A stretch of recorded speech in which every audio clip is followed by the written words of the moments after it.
Kembali lagi di Adakah Channel. Ada dong.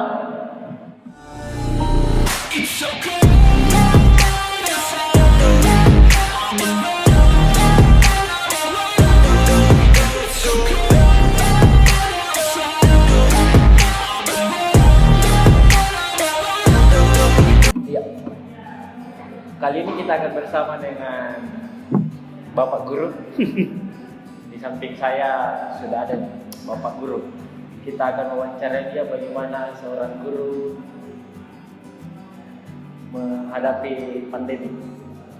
Iya, selamat malam Bung. Malam. Sopuk apa? Ya, pandemi ini kan sudah kira-kira 6 bulan. Ya. Nah, bagaimana awal-awal menghadapi pandemi ini, khususnya guru? Kan sebelum-sebelumnya jarang sekali tuh terlalu lama di rumah, libur terlalu lama. Ya. Kalau sebenarnya kami sebagai tenaga pendidik tuh, kalau dibilang pandemi sebenarnya agak juga. Sebenarnya bagaimana nih? Mau bilang berpengaruh, sangat berpengaruh. Karena yang pertama kegiatan belajar mengajar di sekolah otomatis terhenti tuh. Dari kegiatan tatap muka dengan siswa, pokoknya semuanya serba online begitu. Ya. Nah kalau tadi pertanyaanmu bagaimana? Apa tadi pertanyaan? Bagaimana ini guru awal-awalnya di masa pandemi? Oh, iya. Tiba-tiba langsung berubah. Iya, awalnya pasti semua merasa tidak siap. Saya jujur merasa tidak siap juga sebagai guru begitu ya. Karena ini kan kita kemarin sekolah diliburkan, sementara semester berjalan. Waktu itu kayaknya kelas 12 baru mau persiapan ujian nasional. Itu lagi sibuk-sibuknya sebenarnya itu. Kalau normal tuh tiba-tiba libur dari rumah, mau dibilang siap tidak siap. Saya yakin semua guru di Indonesia bahkan seluruh dunia itu tidak siap dengan datangnya. Aku tidak siap. Iya. tidak siapnya karena apa? Karena kita harus tiba-tiba harus beradaptasi dengan cara yang baru, dengan cara mengajar yang baru, bahkan dengan cara ujian yang baru begitu. Untungnya waktu itu pemerintah kasih kebijakan ujian nasional ditiadakan tuh untuk mensiasati ini. Tapi setelah ujian nasional berlalu kan masih banyak kegiatan yang lain tuh, kayak belajar mengajar untuk kelas 1, 2, ujian semester, ujian mid, semuanya berpengaruh. Jadi ini kelas 3 di kelas 12 tadi. Iya, saya kan SMA. Kelas 12 angkatan corona. Angkatan corona memang harus diakui. Yang usai sebelum selesai. Usai sebelum dimulai. Ya, usai sebelum ya gitulah. Iya. Nah, itu berarti itu tantangan terberatnya, tiba-tiba langsung berubah. Tiba-tiba dari offline, tiba-tiba langsung online. Iya. Itu kendalanya di guru-guru yang mungkin sudah anggaplah di atasnya milenial. Kalau kita milenial mungkin ya anggaplah bisa lah sedikit-sedikit beradaptasi. Iya. Kalau yang teman-teman guru yang itu juga salah satu anunya. Salah satu kesulitannya bagi guru-guru senior tuh, bapak ibu guru yang lebih umurnya di atas jauh dengan kita yang milenial, guru-guru muda ini. Kalau mereka pasti adaptasinya yang pertama sangat sulit. Sedangkan kami saja yang bisa dibilang masih muda begitu, belajar pikir lagi tuh bagaimana caranya mengupload materi ke online, mengajar online, memeriksa materi, memeriksa tugas begitu. Nah, yang senior pasti lebih sulit karena ya kenyataannya bahwa masih banyak guru-guru yang gaptek. Iya. Masih banyak guru-guru yang gaptek. Itu salah satu tantangan Menteri Pendidikan. Iya, makanya aku bilang ketika Indonesia menerapkan guru-guru harus melek teknologi beberapa tahun yang lalu, aku bilang pasti akan berimbas kepada guru-guru yang umurnya di atas 40 tahun tuh. Ajarnya susah lagi, jadi tapi saling melengkapi aja lah. Kita ya guru-guru muda membantu tuh, iya, kayak bertanya bagaimana caranya upload materi ke Google Class, bagaimana ini kalau download file saja ada tidak tahu. Cara download file. Belajar. Gara-gara pandemi sepertinya guru dipaksa untuk jadi YouTuber juga. Nah, barangkali dipaksa harus mengenal apa itu namanya online toh. jadi materi-materi pembelajaran daripada di share di WhatsApp begitu berat. Lebih bagus dibikin channel kan? Iya, lebih bagus. Karena saya saja cara aku mengajar saya itu beda dengan yang lain. Kalau saya cara aku tuh, kalau guru lain mungkin mereka mengajarnya kayak pakai Google Class begitu. Kalau saya karena tidak mau juga bebankan siswaku dalam pengeluaran kuota dan segala macam, karena Google Class itu banyak sekali kuota ambil. Apalagi kayak Zoom begitu tuh yang conference itu. Kalau saya cara aku kemarin merekam diriku mengajar di kamar toh, di rumah. Kebetulan ada di papan tulis, merekam diriku menjelaskan materi. Setelah itu videonya aku kirim ke grup kelas masing-masing. Jadi mereka tinggal download itu video, nonton. Nah setelah itu saya kasih tugas yang berkaitan dengan yang aku jelaskan tadi. Jadi kentara gitu yang tidak perhatikan atau tidak lihat video penjelasan itu. Karena tugasnya pasti berbeda dengan teman-teman yang lain begitu. Berarti sesuai aja dengan tadi. Apa namanya? Arahannya Pak Menteri, Mas Menteri. Iya. Sesuai gitu kan? Harus tetap mengajar. Harus tetap mengajar karena ya jujur saja guru-guru di luar, siapa yang di sini cuma memberi tugas? Siapa yang mengaku? Ada begitu, cuma pagi kasih tugas anak-anak, penjelasan mungkin ya dari 100% saya bisa berani bilang cuma 20% penjelasan. Selebihnya kasih tugas, anak-anak kerja juga bingung, mana menumpuk lagi. Kalau saya ya karena aku perhatikan tadi itu. Jadi kan biasa kalau penilaian ini ada nilai praktek, ada nilai ujian tulis, terus ada tugas, terus ada itu juga nilai. Bagaimana itu kalau ini empat-empatnya Anda pernah ketemu? Nah itu ya salah satu tantangannya. Jadi kalau saya menangkap toh dari tempatku mengajar kemarin, kalau kami tuh istilahnya begini, guru itu dia sudah tahu muridnya seperti apa. Toh, semisal saya masuk di kelas, semisal IPA 1. IPA 1 ini 30 orang siswanya. Dari 30 itu semua beda-beda. Sifatnya, kelakuannya selama belajar, toh bagaimana memperhatikan. Jadi yang nilai-nilai seperti tadi mau bilang itu yang kayak Iya, kalau tugas kan nasami, kalau tugas kan dikasih tugas toh. Praktek juga dikasihkan tugas. Nah yang kalau kayak attitude, toh, sikap itu dilihat dari bagaimana dia selama waktu masih pembelajaran normal. Oke. Karena palingan tidak jauh berbeda nih. Sama satu dilihat dari kecepatannya kumpul tugas. Semakin dia cepat, ya kita berasumsi kalau dia memperhatikan. Berarti itu tugasmu langsung kirim via WA atau langsung email? Kalau saya email. Jadi email disetting memang gitu waktunya jam segini harus kalau lewat dari situ udah diterima. Kalau saya masih kayak kasih kebijakan begitu, tapi saya kurangi nilainya. Jadi kalau semisal saya kasih tugas toh besok batasnya jam 12 siang. Nah kalau ada yang di atas sebelum jam 12 siang, otomatis saya kasih 90. Kalau tugasnya benar, tugasnya benar, tapi nilai pegang itu 90 lah. Kalau dia agak lambat sedikit, ya turun-turun nih 85, 80 sampai yang lambat sekali saya kasih 75. Berarti tapi yang jelas perhatikan itu materimu ada semua jawabannya sendiri. Ada semua jawaban. Kapan kulihat? Jawabannya beda, berarti dari Google. Oke. Berarti jadi buat siswa-siswanya Bapak Ibda SMA Prater dulu kemarin.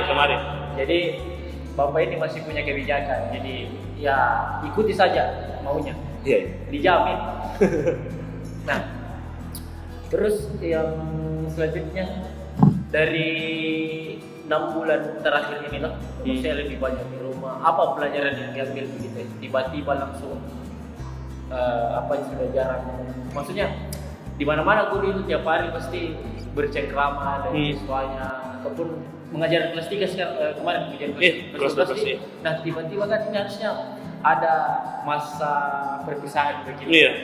Nah, tiba-tiba ini hilang. Nah, anak-anak tiba-tiba langsung ya tidak ada pergi. Saya sebelum dimulai. Iya. Tiba-tiba langsung. Bagaimana itu? Kalau saya sih pelajaranku karena kan saya juga baru jadi guru baru setahun belakangan ini.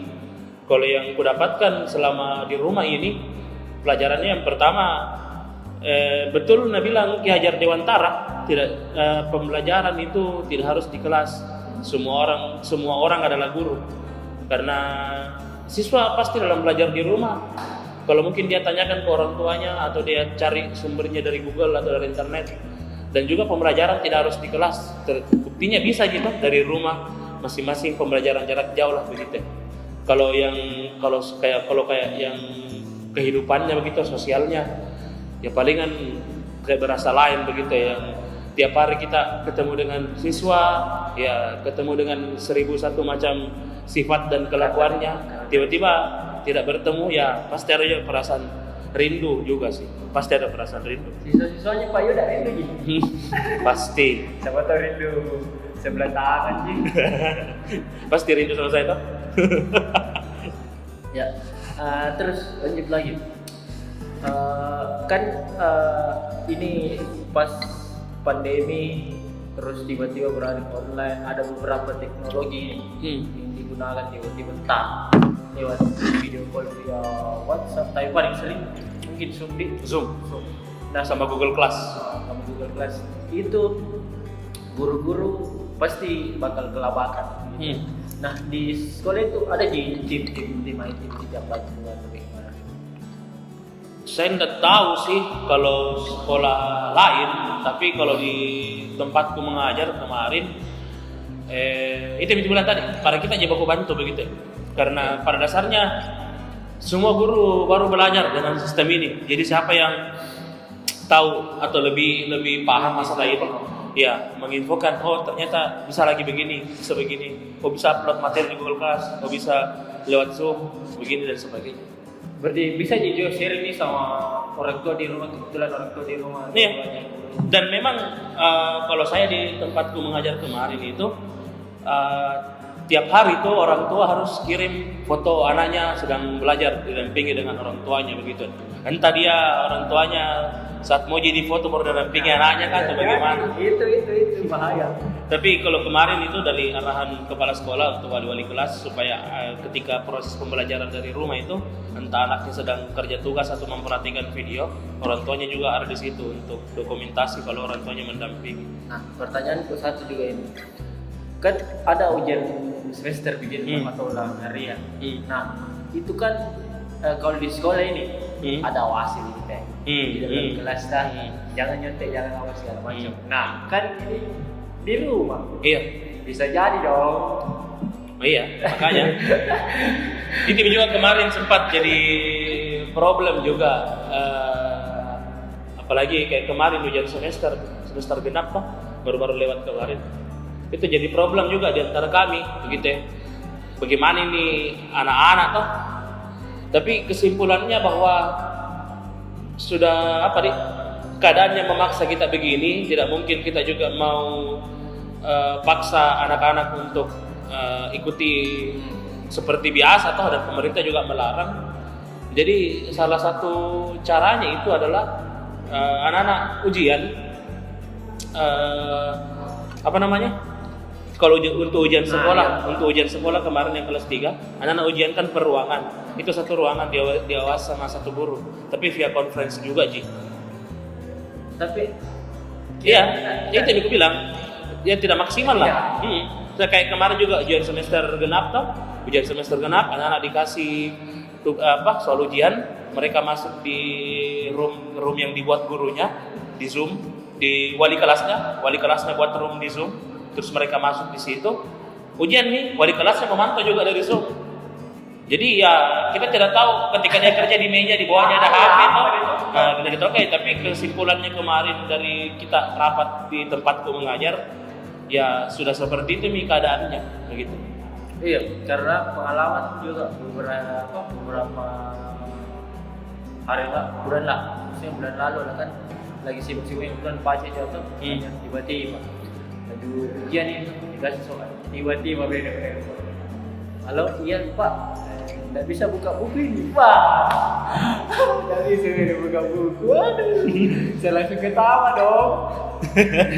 Mana aku tahu kalau kau buka-buka atau tidak. Makanya aku bilang, harusnya diserahkan sama anak-anak kita. Bagaimanapun caramu untuk bekerja, setidaknya ada ulanganmu yang masuk begitu. Tapi kalau dari segi nilainya, kalau masuk ke nilai itu, kalau anak-anak ada telepon begitu, saya kayak bingung nih. ini anak kayaknya jujur orang ini. Iya. Kalau tiba-tiba Kami minta izin itu. ya, Kami minta izin. Nah. Pak bisa buka buku ini. Nah. Langsung dong ketawa. Ya biar kau bilang tidak buka buku mana bisa saya lihat. Iya betul. Itu hanya kau dan Tuhan yang tahu lah. Tapi kan kayak kejujurannya tuh. Jadi teman-teman siapa sih yang suka nyantai-nyantai? Dari tahu itu urusan sama Tuhan. Sama Tuhan. Bukan urusan sama Pak Guru karena sudah minta kasih nilai tak. Sudah tuh naik kelas semua ya. Kelas semua jadi Naik kelas semua ya. Tidak ada tiga.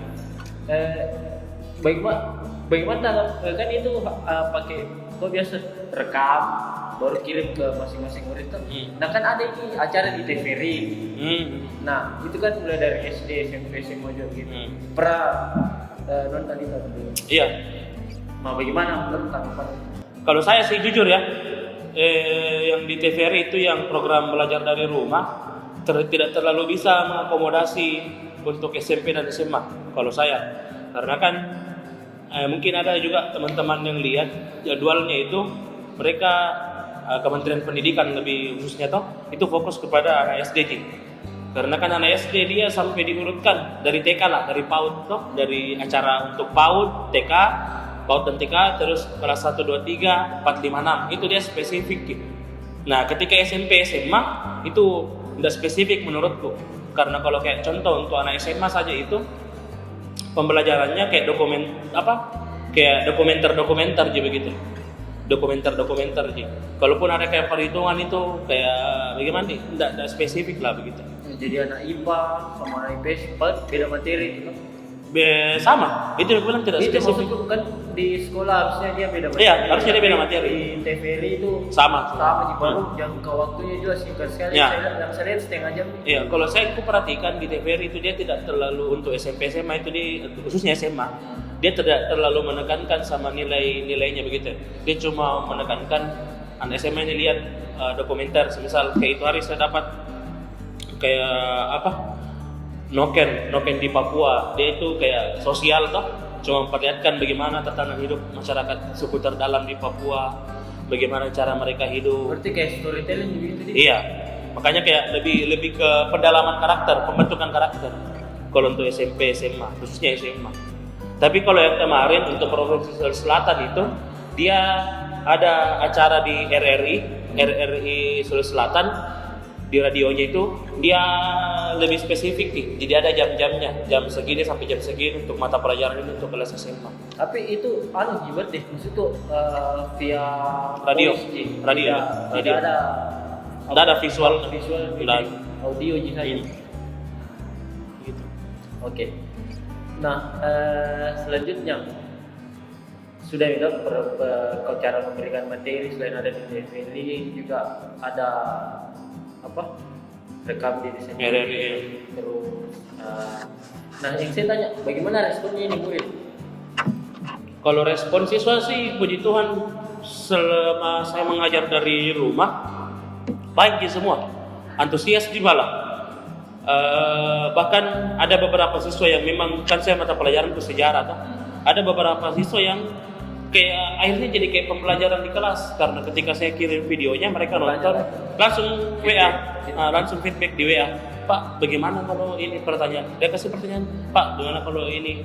Pak, maka bertanya tentang ini tadi yang kita jelaskan. Bagaimana kalau ini? Jadi puji Tuhan bagus gitu. Oh, berarti secara tidak langsung ya walaupun memang tidak sama dengan ketika online dan offline, tetapi secara tidak langsung apa yang dilakukan di kelas pada saat offline terjadi di online. Terjadi juga di online. Itu juga bilang. Cuman bedanya tidak ada tatap muka. Tidak ada tatap muka. Tapi itu kan kalau offline itu ada jam belajar misalnya 1 jam berapa 30 menit atau 40 menit. Nah kalau menurut kamu itu? Kalau saya itu kemarin di sekolah itu sudah dikasih roster. Jadi tiap hari itu 1 hari 2 sampai 3 mata pelajaran. Baru dikasih jadwal. Jadi semisal saya kan sejarah itu saya itu hari Sabtu, sejarah kelas 10 jam 10 sampai 12 siang pagi, kelas 11 jam 12 sampai jam 2. Jadi waktuku mengajar di situ, jadi di rentan jam 10 sampai jam 12 itu situ kirim videoku. Jadi jam 10 pagi saya kirim video, Anak-anak saya tunggu, itu yang aku bilang, saya tunggu tugasnya sampai jam 12 besoknya. Tapi alangkah lebih bagus kalau sampai jam 12 di luar jam pelajaran, masih dalam jam pelajaran ini, lu kirim tugasnya. Berarti sebelum kelas dimulai video sudah disebar? Iya. Dia enggak kurekam. Oh. Pas jam 10 video ku sebar. Oh, jadi maksud tuh kan biasa jadwalmu jam 12 sampai jam 2. 12 sampai 10 sampai 12 kelas 10. Oh, iya. 12 sampai 2 kelas 11, kelas 2 atau? Berarti pada saat jam 10 sampai jam 12 kau kirim itu. Berarti sebelumnya itu jadinya itu. Jadi, Mi. Oh. Ku rekam 1 hari sebelumnya. Oke. Tapi berarti perekaman antara kelas 11 dan kelas 12 beda? 10 11. Atau ya 10 11. Beda. Beda Materi, Beda materi, beda. Kira sama bilang ya. Beda dong. Beda materi dong. Beda berarti tapi kirimnya sama gitu. Sama. Lebih cepat mungkin yang pokoknya 24 jam lah setelah itu di Videonya juga lama di video 10 sampai 15 menitan. Oke, berarti misal kalau waktu di sekolah itu 2 jam pelajaran, nanti kan kalau video 15 menit. Selebihnya itu feedback begitu. Iya. Antara tanya jawab guru dan murid. Dan memang itu waktu ku pakai untuk tanya jawab. Jadi setelah betul memang itu. Jadi setelah apa namanya? Setelah saya kirim saya masukkan di grup. Jadi bikin kayak grup mata pelajaran per kelas begitu ya. Ada juga yang saya kirim ke walinya, baru walinya yang ini walinya yang sebarkan ke anak-anaknya. Oh. Jadi selama 2 jam itu saya tunggu feedbacknya siapa, atau ada yang mau bertanya, atau ada tugas yang sudah terkirim, lebih bagus lagi. Berarti saya bisa tarik sedikit garis, berarti guru rasa freelancer itu. Lebih tepatnya begitu. Guru rasa freelancer. Jadi guru freelance begitu. Dan kalau saya apa nih? Menurutku proses begini butuh di follow up kalau saya secara pribadi. Maksudnya tidak selamanya juga kelas harus pembelajaran harus dalam kelas terbukti dengan kayak begini bisa sebenarnya online. Jadi salah satu juga saya mau sharing ini sekalian. Jadi buat teman-teman, sebenarnya di masa seperti ini buat orang-orang IT ataupun freelancer ini sebenarnya bukan hal baru buat mereka. Iya. Ini bukan hal baru. Ini buat mereka sebenarnya ya ini bukan hal baru, ini sudah lama. Tetapi karena keadaan memaksa seperti ini, imbasnya semua mata pencarian sekarang langsung goyang. Maksudnya langsung beralih dari offline ke online. Nah. Padahal sebenarnya dimanapun kita berada, kita bisa bekerja di situ. Ya, itu salah satu prinsip sebenarnya. Itu yang aku bilang. Kalau ini membuktikan kalau dimanapun ada kesempatan bisa terjadi pembelajaran. Ya, apalagi dengan teknologi yang semakin maju, internet di mana-mana, kafe di mana-mana, enak memang. Bisa lah ini dijadikan salah satu jalan keluar sistem pendidikan di Indonesia. Kalau saya ya. Oke, berdoa saja soalnya Mas Menteri sekarang kan iya milenial. Kita tahu sendiri, dia milenial. Bisa lah itu. Nah, Pak Menteri Nadiem pasti pikirkan juga itu. Jadi ya itu salah satu hal yang menarik sebenarnya. Jadi buat para orang tua siswa juga yang berpikir bahwa mereka yang di luar sana yang kayak tongkrongannya tidak jelas, jangan salah, karena kebanyakan freelancer itu ya kayaknya begitu. Dimanapun mereka mau bekerja di situ. Iya. Nah, yang satu lagi, freelancer itu bukan pengangguran ya. Bukan pengangguran. Karena guru pun sekarang sudah beralih ke sistem freelance begitu. Jadi untuk kemarin kan misalnya biasa sebelum penerimaan rapor begitu ada mungkin biasa rapat begitu. Itu masih biasa ke sekolah atau rapat online juga? Kemarin saya rapat penaikan kelas terakhir ke sekolah. Berarti terapkan 3 prinsipnya. Iya. Jaga jarak. Iya. Cuci tangan, pakai masker. Iya. Karena soalnya rapat penaikan kelas itu lumayan alot dan lama, dan juga guru-guru ya goyang-goyang tong sedikit kantong. conference 1 jam berapa giga bos? Baru rapat kuota Pak, kuota. rapat penaikan kelas itu aja saya rapat dari jam 9 sampai hampir jam 3. Kalau conference itu deh posoton di kantong aku. Berteriak aja kuota gitu. Iya, berteriak. Tolong, habis, tolong, isi lagi, tolong. Jadi kemarin saya rapat itu rapat penaikan kelas bertemu fisik. Tapi kalau ada kemarin kayak rapat-rapat yang membahas hal-hal yang sekiranya bisa di online dan sebentar itu online di kemarin. Kalau offline pergi ngajar, motor berteriak, bensin. Sekarang Kalau di rumah HP berteriak, Kuota. Ini memang. Tapi enaknya biar kalau bangun pagi biasanya kantor itu lebih pagi. Itu juga. Ya, tetap. Salah satu apa itu poin plusnya. Lagi kalau misal hari Minggu bikin teh sudah direkam memang. Itu bisa aku bilang salah satu kenapa aku bilang cara ini sebenarnya suatu saat bisa diterapkan karena menurutku saya lebih praktis. Semacam tadi saya tahu materi kelas 10. Semisal materi kelas 10 saya terakhir itu kerajaan Islam di Nusantara. Kalau offline materi itu saya ulang di 5 kelas berbeda. Dari IPA 1, IPA 2, IPA 3, IPS 1, IPS 2.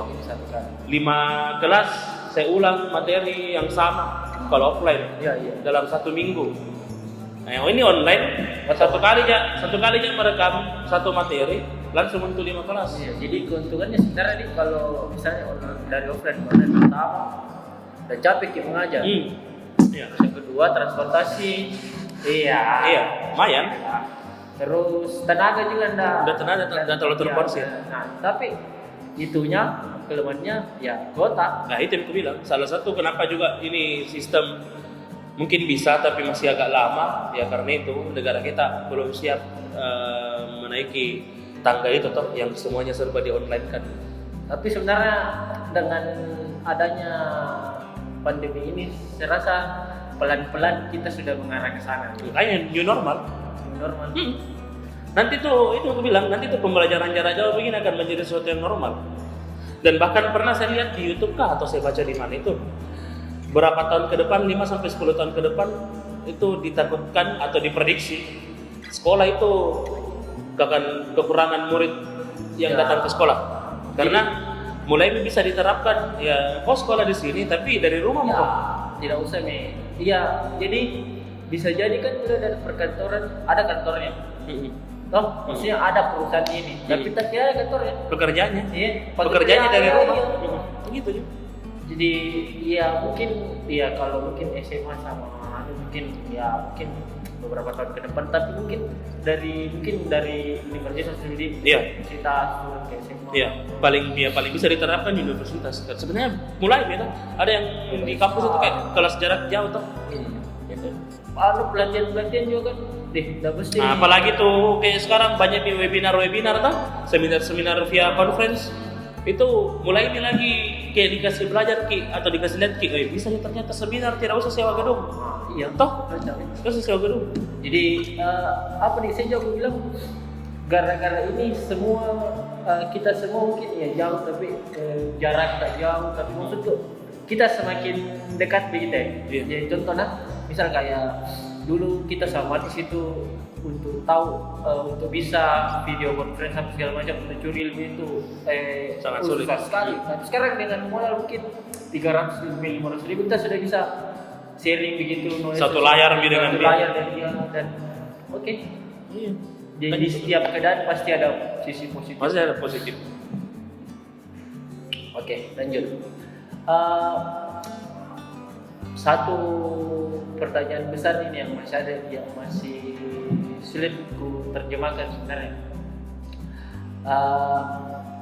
Murid itu kan biasa tunda tugasnya tuh. Nah, ketemu saja ini masih sering tunda. Bagaimana ini? Terakhir dari ketemu, dia paling di WA atau ya anggaplah dari online mami. Kalau saya kemarin cara aku tuh Ya begitu Ji, saya kasih pengertian. Kau kumpul dari jam segini sampai jam segini, nilaimu segini. Kau terlambat akan saya kurangi, toh terlambat. Tapi kalau kayak yang terlambat 1 hari 2 hari, itu kalau saya tegaskan, tidak kasih nilai.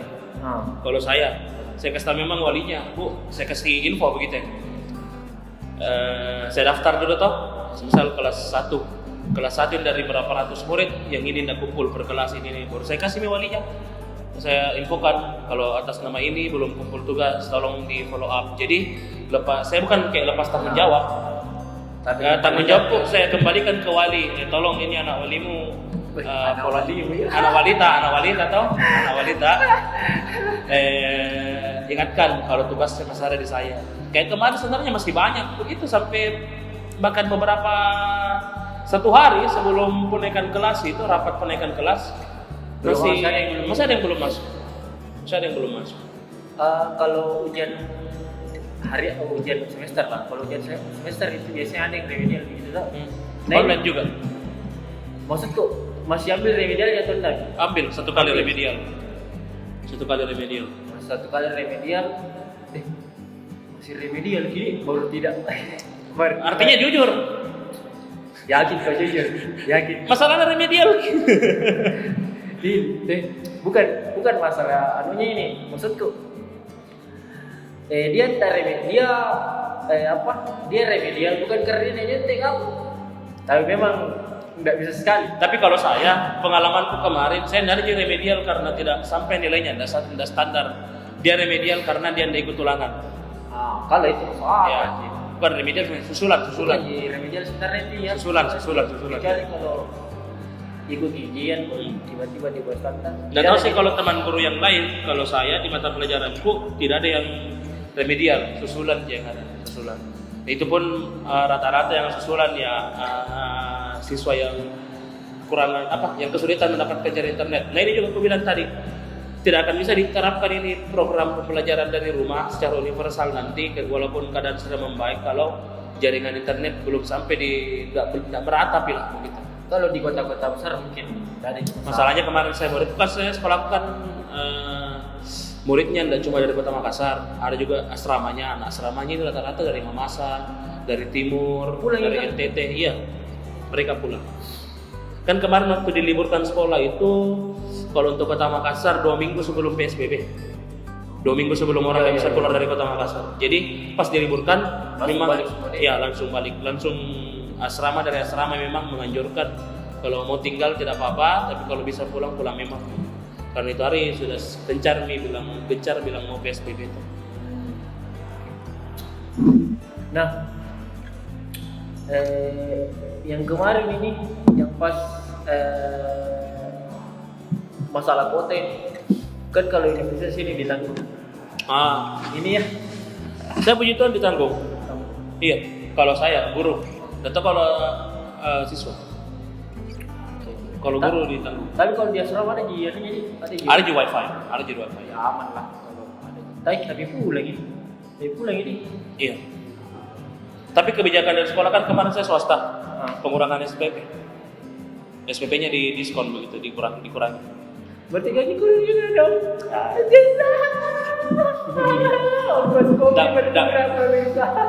Tidak apa-apa aja lah. Kalau saya sepanjang kan juga pengeluaran tidak seberapa banyak gitu di rumah jadi kuota juga ada jadi ganti dari sekolah, aman lah.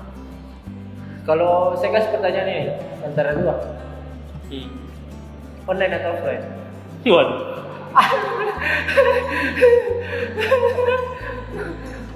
Kalau saya sekarang masih offline, memperhatikan keadaan yang masih serba sulit jaringan internet, offline.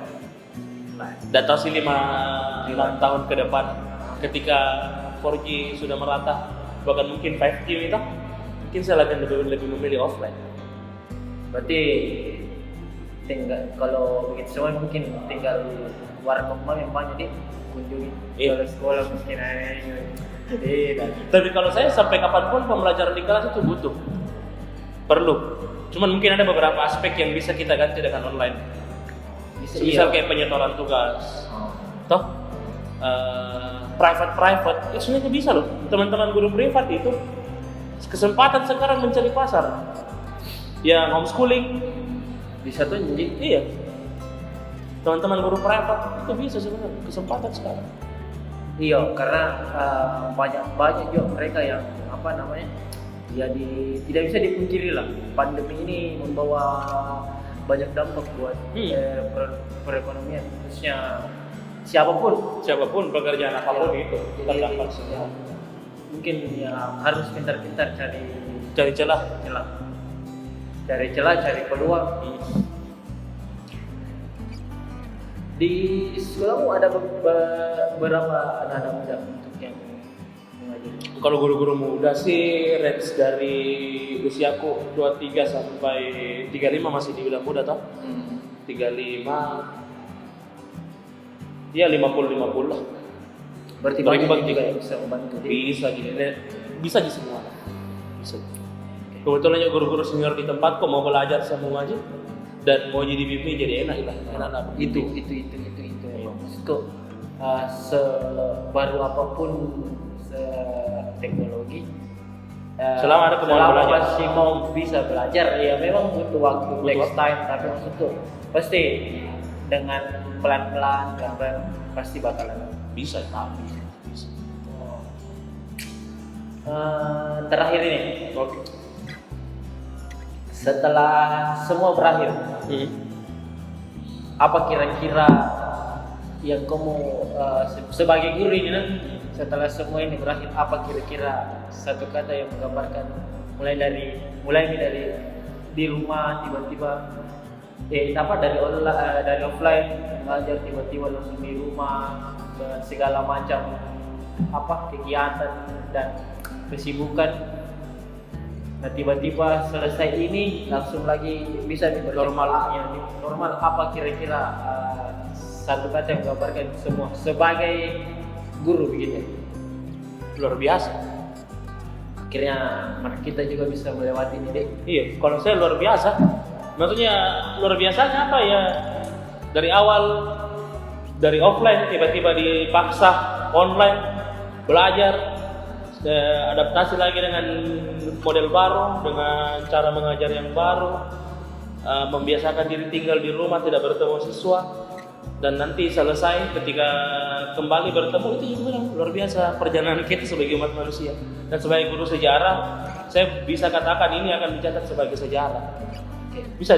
Akan dicatat sebagai sejarah bahwa kelas manusia pernah berhadapan dengan satu virus yang bernama coronavirus dan menghantam perekonomian secara global, bahkan membuat negara sebesar Italia, Jerman, Amerika dan Cina itu tersungkur. Kalau saya tidak mau ya baring mentom.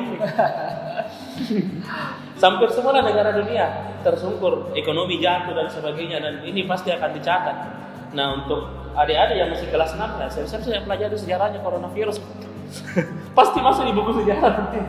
Sejarah bisa muncul di soal ujian nasional. Bisa saja ujian nasional 2028 tuh tiba-tiba. Kapan coronavirus berakhir? Tahun berapa? Keturunanmu juga nanti akan diceritakan sekali ini. Iya, akan mendapatkan cerita. Nah, oke. Kita langsung sampai tutup ini. Iya. Dengan kesimpulan dari percakapan kita dan Bapak Yuda tadi bahwa belajar itu tidak hanya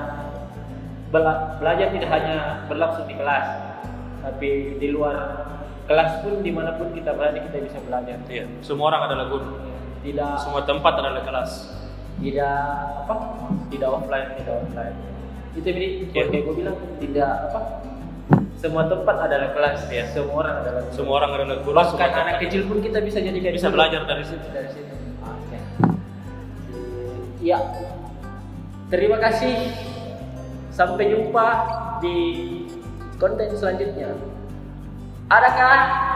Ada dong.